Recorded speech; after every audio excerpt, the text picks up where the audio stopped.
الرحمن الرحیم۔ تقدیر اللہ اللہ تعالیٰ کے بندے جو کچھ نیکی یا بدی کے کام کرتے ہیں وہ سب اللہ تعالیٰ کے علم اصلی کے مطابق ہوتا ہے، یعنی جیسا ہونے والا تھا اور جو جیسا کرنے والا تھا اللہ تعالیٰ نے اسے اپنے علم اصلی سے جانا اور وہی لکھ لیا، تو وہ سب کچھ اللہ تعالیٰ کے علم میں ہے اور اس کے پاس لکھا ہوا، اسی کا نام تقدیر ہے۔ یہ بات کہنا بڑی بے ادبی اور محرومی ہے کہ جیسا اس نے لکھ دیا ویسا ہی ہم کو کرنا پڑتا ہے، یعنی ہم ویسا ہی کرنے پر مجبور ہیں، بلکہ بات دراصل یہ ہے کہ جیسا ہم کرنے والے تھے وہ اس نے اپنے علم ذاتی ازلی سے جانا اور لکھ دیا۔ کسی کے دل میں برائی لکھی کہ وہ برائی کرنے والا تھا، اگر وہ بھلائی کرنے والا ہوتا تو وہ اس کے لیے بھلائی لکھتا، تو اس کے علم یا اس کے لکھ دینے نے کسی کو مجبور نہیں کر دیا۔ آدمی جس طرح نہ آپ سے آپ بن سکتا تھا، اپنے لیے کان، ہاتھ، پاؤں، زبان وغیرہ بنا سکتا تھا، یوں ہی وہ اپنے لیے طاقت، قوت، ارادہ، اختیار بھی نہیں بنا سکتا۔ سب کچھ اسی نے دیا اور اسی نے بنایا۔ ارادہ اور اختیار بھی انسان کو بخشا کہ ایک کام چاہے کرے چاہے نہ کرے، تو اس ارادہ و اختیار کے پیدا ہونے سے آدمی صاحب ارادہ اور صاحب اختیار ہوا، نہ کہ بے اختیار اور مجبور ناچار۔ اسے یوں سمجھو کہ اللہ تعالیٰ نے آدمی کو پتھر اور دیگر جمادات کی طرح بے حسب حرکت نہیں پیدا کیا، ایک نور اختیار دیا ہے اور اس کے ساتھ عقل بھی دی ہے کہ بھلے برے، نفع نقصان کو پہچان سکے، کہ ہر قسم کے سامان اور اسباب پیدا کر دیے گئے کہ جب کوئی کام کرنا چاہتا ہے تو اسی قسم کے سامان مہیا ہو جاتے ہیں، اور اسی بیانہ پر مواخذہ اور حساب کتاب اپنے آپ کو بالکل مجبور یا بالکل مختار سمجھنا دونوں گمراہی ہیں۔ اس کا مطلب ہے اللہ پاک نے ہمیں شعور دیا ہے، علم دیا ہے، اللہ پاک نے ہمیں طاقت دی ہے سوچنے کی، سمجھنے کی، اللہ پاک نے ہمیں دماغ دیا ہے جس کا ہمیں صحیح استعمال کرنا چاہیے، تو ہمیں اس کا درست استعمال کرنا چاہیے، اللہ کی دی ہوئی ہر نعمت کا درست استعمال کرنا چاہیے۔ اللہ پاک سے دعا ہے کہ اللہ پاک ہمیں اپنی دی ہوئی نعمتوں کی قدر بھی نصیب فرمائے اور اس کا درست استعمال بھی فرمائے۔ اور تقدیر کا مطلب ہم نے کیا جانا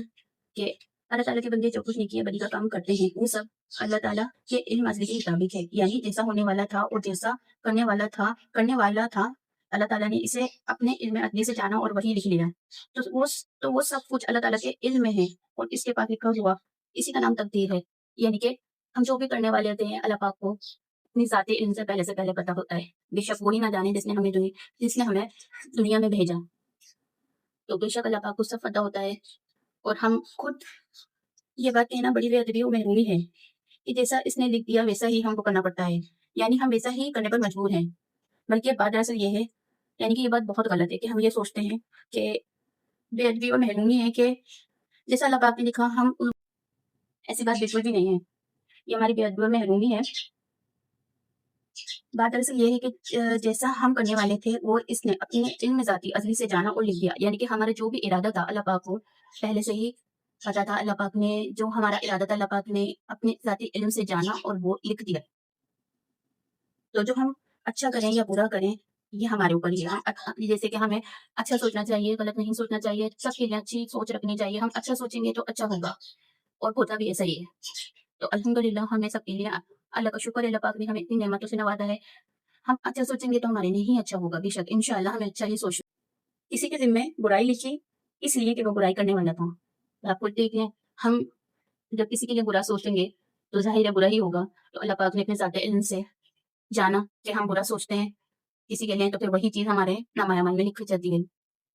اور ہماری تقدیر میں لکھی جاتی ہے۔ اچھا سوچیں اور اچھا کریں، اگر وہ بھلائی کرنے والا ہوتا تو وہ اس کے لیے بھلائی لکھتا اور اس کے علم یا اس کے لکھ دینے نے کسی کو مجبور نہیں کر دیا۔ بے شک اللہ پاک نے جب ہمیں شعور دیا ہے تو ہم اچھا بھی تو سوچ ہی سکتے ہیں،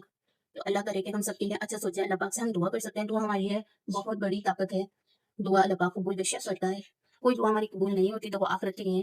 اللہ پاک ذخیرہ کرتا ہے، تو ہمیں اللہ پاک میں ہر حال میں اللہ پاک پر توکل ہونا چاہیے اور اللہ پاک پر یقین رکھیں گے تبھی انشاءاللہ وہی ہوگا جو ہم اللہ پاک کے بارے میں سوچیں گے، اور ہمیں اللہ پاک کے بارے میں اچھا ہی اچھا سوچنا ہے، شیطان کے پتوں میں نہیں ہے۔ جیسے کہ آدمی جس طرح نہ آپ سے آپ بن سکتا ہے، خود ہی تو خود نہیں بن سکتا نا، بے شک ہمارا ایمان ہے، ہمارا عقیدہ ہے کہ اللہ پاک نے ہمیں بھیجا ہے دنیا میں، ہم مسلمان ہیں الحمدللہ، اور حضرت محمد صلی اللہ علیہ وآلہ وسلم کے امتی ہیں، تو بے شک کہ ہمیں اللہ پاک نے بھیجا ہے، تو ہم خود سے خود تو نہیں کر سکتے، ہمارا عقیدہ ہے بن نہیں سکتے، نہ اپنے کان، ہاتھ، پاؤں، زبان وغیرہ بنا سکتے ہیں، سب اللہ پاک کی دین ہے بے شک، کیونکہ وہ اپنے لیے طاقت، قوت، ارادہ، اختیار بھی نہیں بنا سکتا، بے شک ہم نہیں بنا سکتے، ہمارے اختیار میں کچھ بھی نہیں ہے، سب اللہ پاک کے اختیار میں ہے، ہاں جو چیزیں اللہ پاک نے ہمیں عطا کی ہیں، جو نعمتیں ہمیں اللہ پاک نے عطا کی ہیں، ہمیں اس کی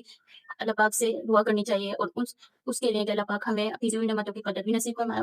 اور انہیں خیر کے کاموں میں، اللہ پاک کی رضا والے کاموں میں استعمال کرنے کی توفیق عطا فرمائے، آمین۔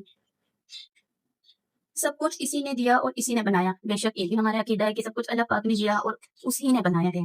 ارادہ و اختیار بھی اسی نے بخشا کہ ایک کام چاہے کرے چاہے نہ کرے، بے شک یہ بھی ہمارا عقیدہ ہے کہ اللہ پاک نے ہمیں اختیار بھی دیا ہے کہ ہم انسان کو بخشا ایک کام چاہے کرے چاہے نہ کرے، یہ ہمارے اختیار میں ہے نا، بے شک ہوگا اسی کے حکم سے، لیکن اس کے حکم کے بعد تو ہمارے اختیار میں نہیں، تو ہمیں اللہ پاک سے دعا کرتے رہنی چاہیے۔ ارادہ اور صاحب اختیار ہوا نہ کہ بے اختیار اور مجبور نہ چاہ، اسے یوں سمجھو کہ اللہ تعالیٰ نے آدمی کو پتھر اور دیگر جمادات کی طرح بے حس حرکت نہیں پیدا کیا،